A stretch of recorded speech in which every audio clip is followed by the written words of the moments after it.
Something that I need to say. Um,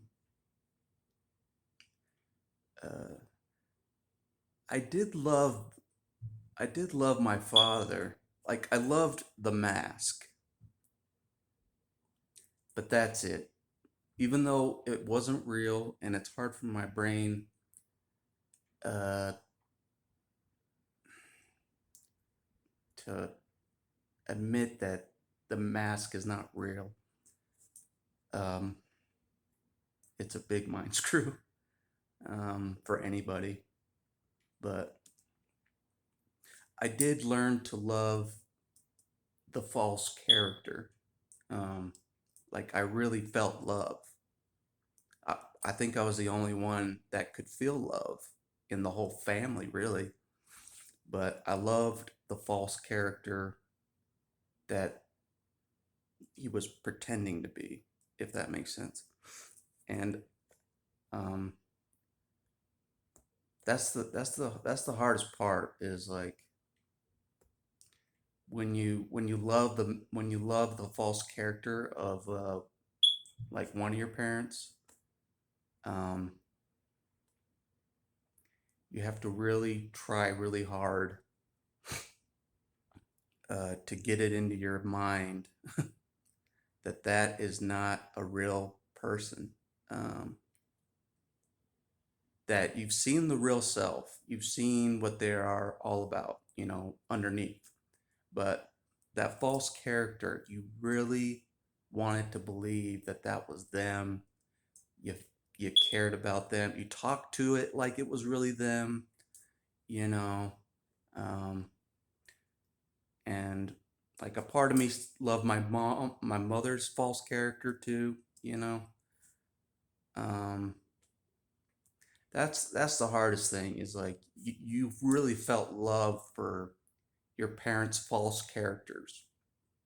Um, but even though they didn't feel love for you back, and you knew that they didn't feel love for you back, and it was all uh, acting and pretend, uh, you you felt love for the false characters. Like I was around them enough to feel love for the false characters. It was like I was enabling the whole con, like I was supporting the whole con by being around them, talking to them, as if they're real people. Uh, so crazy to talk about it, but like, like pretending that they are real people, um, like it's almost like deep down, the secret, deep down, the secret that they're not what they portray themselves to be, the secret, but you don't say the secret, you don't tell anybody the secret that the family secret that they're all pretending, you know what I mean? That the whole family's just a fake, that doesn't feel love, you're just holding on to that heavy secret. It's a big, heavy secret to hold within you, that like, and there's other secrets that I think all scapegoats know a ton of secrets, the most secrets out of the family, all the dirt, the skeletons, because they got blamed for a lot of it, but at least I did. Um, anyways, like, but yeah, like I did love the false characters, and that's the hard part, Um, and I know that's the hard part for a lot of people, it's just like getting past that because you talk to that false character so much, and you're around this dead vessel so much, and like you've never seen anything else, really, you just uh, you just become a part of their dead world, um, and you just accept this is how the world is, it's just a dark world, you know. And that's kind of what I did. I'm like, just everybody's this dark, in this world. Um, it's just kind of something I just kind of accepted. Uh, so I kind of became like them, just saw everything dark, you know, didn't see anything good in the world, you know, didn't love anything anymore, just everything was just bland. And I think that's what happens to a lot of people, that a lot of normal people that are around them for so long, they start to become like dead like them, and just see the negative in everything, and just like it's hard to snap out of that kind of thinking, um, and start thinking positive, and like the world is good all of a sudden, the world's a good place. And it's very hard to like think that way coming out of that darkness. And I know that very well. Getting that light back, seeing that sun at the end of the tunnel, you know, because when you're around narcissists, um, this is the best way I can explain. Uh, this is how it felt like, uh, being around them and trying to climb away from them, uh, psychologically. Um, it felt like I was born into a pit, like from the movie The Dark Knight Rises. Like I can relate to that movie.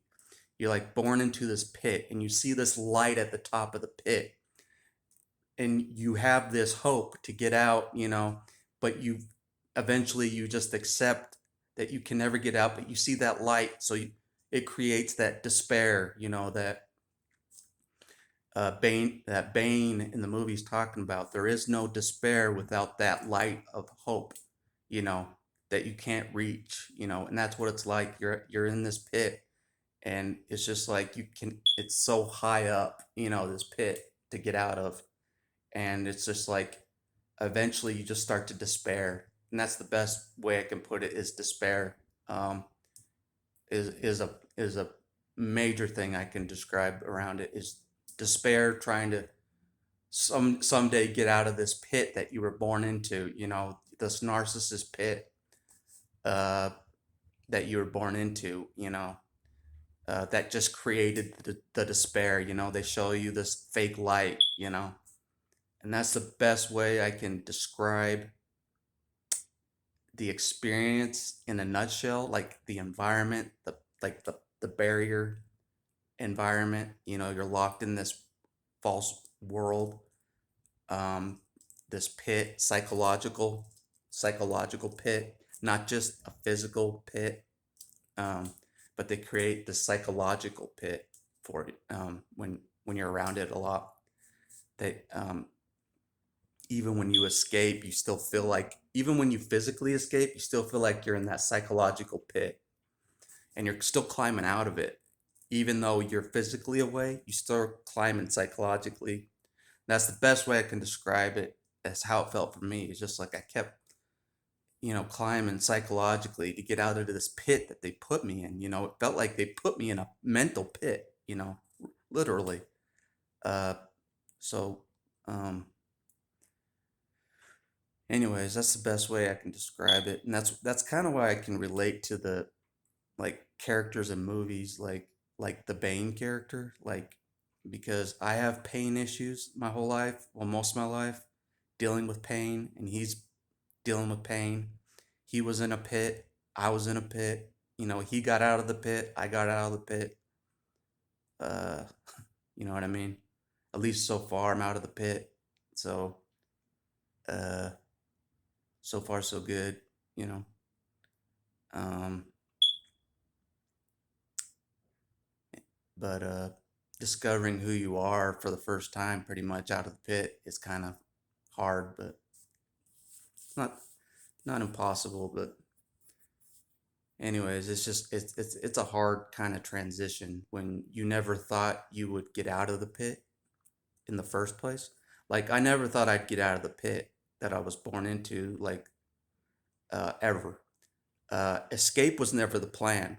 like a physical escape. Like that was a mere hope in the distance that, oh, maybe one day I could have a real normal life, away from a cult, away from a religion, this religion, away from this family. Like it was just a distant hope, you know what I mean? It wasn't a reality. Like it was just like in another life, after I'm dead, I'll have a life. It was always after I'm dead, I'll have another life, a real life.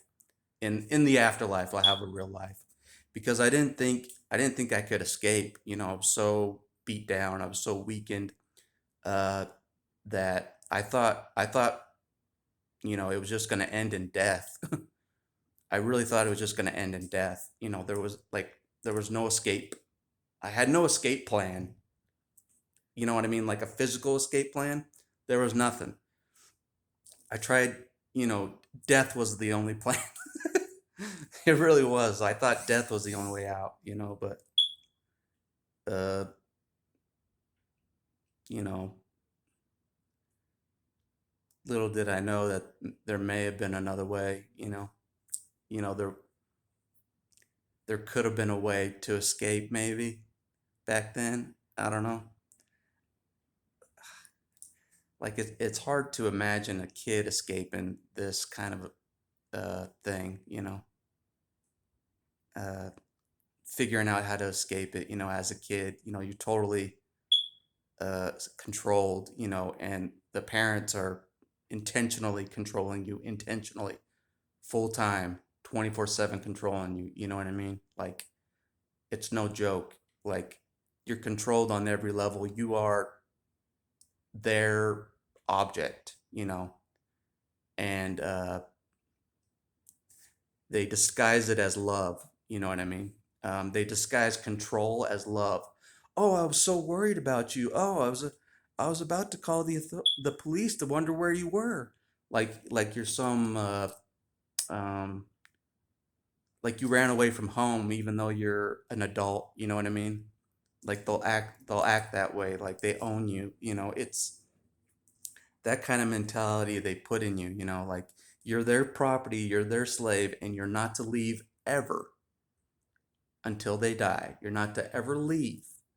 And if you do, they'll hunt you down, in some way. Uh, and they make that clear. They make that very clear that you are theirs. You are controlled as theirs. They see you as theirs always, as their property. And if you don't play along, you're fucked. We're coming for you. And that's the message I always got, is that intimidating message. And that was very clear that they were going to come after me if I did something. And I did attempt when I was younger to leave, and there was threats.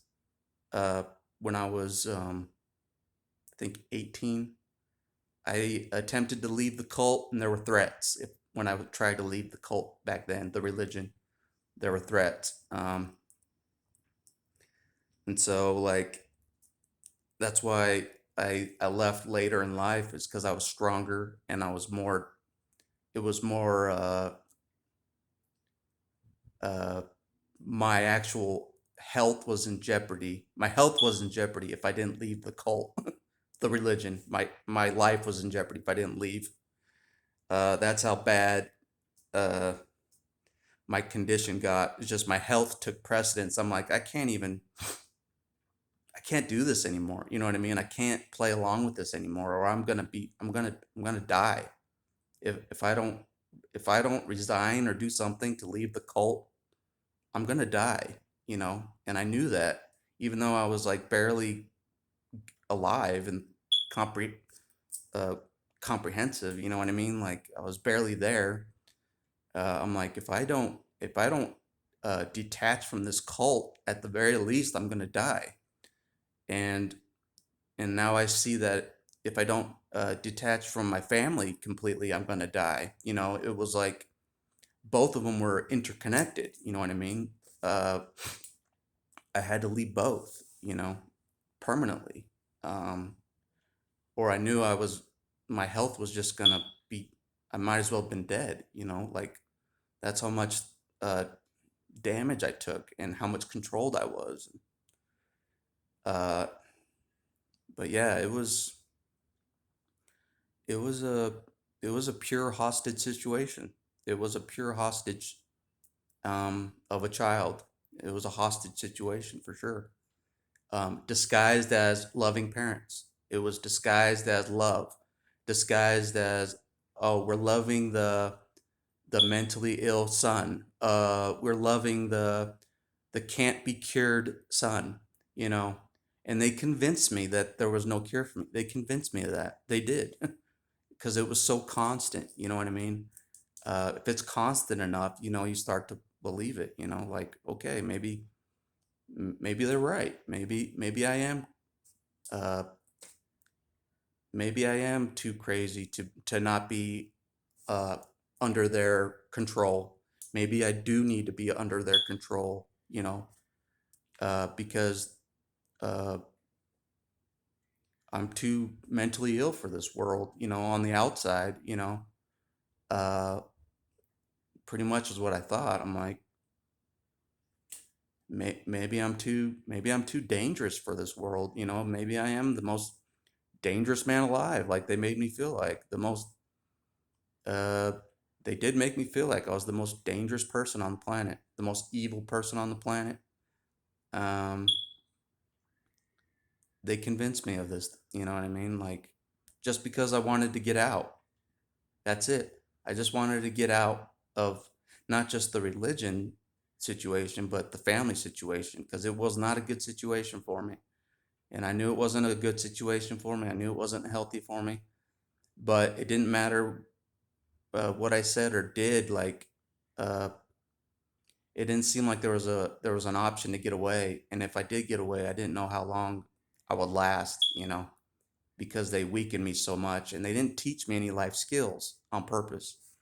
um, and that's something I struggle with now, is like I'm learning life skills the hard way, uh, self-sufficiently, self being trying to learn how to cook.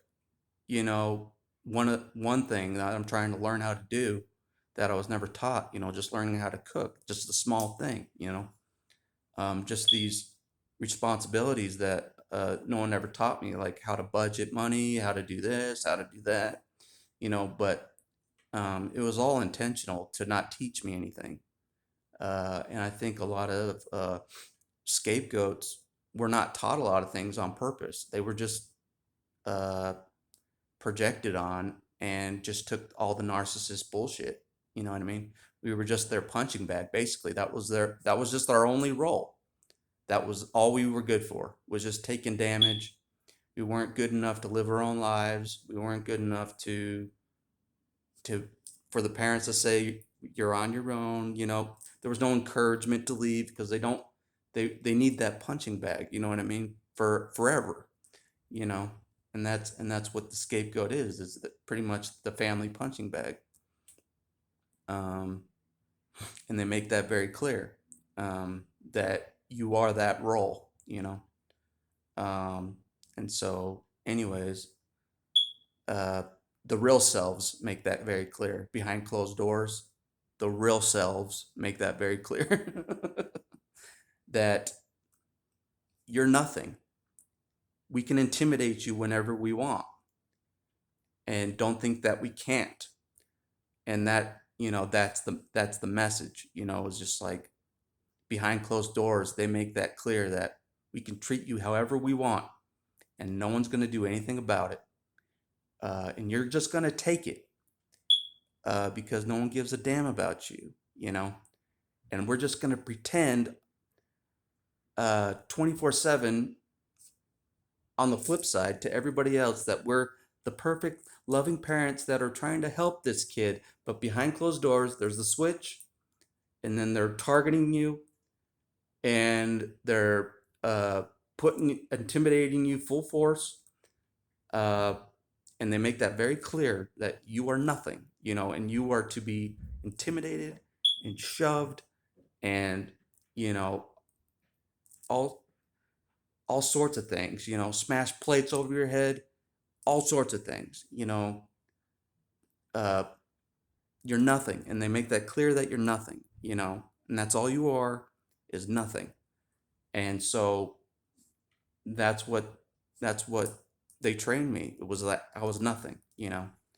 And so trying to convince myself that I am something is a real challenge because I convinced myself and they convinced me that I was nothing.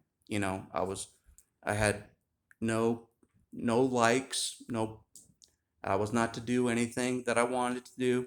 I was just to be a slave. I was just to take their punishment, and that's all I was there for, and they make that clear. And they disguise everything and with fake love, um, to the public for image, and so and they act like they're, oh, we don't know what to do. We tried so hard to help them. We tried so hard to help them. We don't know. He's seen all these psychologists and we tried so hard, but then they switch when no one's there. Then the real selves come at you. The angry, evil selves comes at you, uh, full force. You know what I mean? And then they go back to the public. Oh, we're trying so hard to help them. We're taking them to the psychologist, and you know what I mean? It's back and forth bullshit. And so you're so confused, like with your parents' behaviors, because your parents' behaviors don't make any sense because they're doing this flipperoo, they're doing this two-face thing constantly. And that's the biggest mind screw growing up, was just this back and forth bullshit, and it just drove me fucking crazy. I'm like, how do I explain this to anybody? How do I explain this to anybody? Who would understand this? What professional would understand this? None. You know what I mean? Like, no one would understand this. No one would believe this is real. No one would believe this is really happening. No one would believe that this kind of evil really happens behind closed doors. No one would believe this. It's so bad that no one would believe this. It's worse than any movie you could imagine. That no one would believe this. It's, how do you explain this? You can't. You can't explain this unless you've been through it and you find another scapegoat that's been through it, through the whole gamut. That's the only person that you can explain it to that gets it. That's the only person, is another scapegoat, in my opinion. That's it. Just people that have just brushed up against this personality disorder just for like 2 months. I'm just like, come on, give me a break. Like, that's nothing. That's not decades of bullshit. That's not decades of this control, domination, intimidation bullshit. You know, I want to see someone that's been through it all, like for decades and survived, and that's kind of why I want to attract, I want to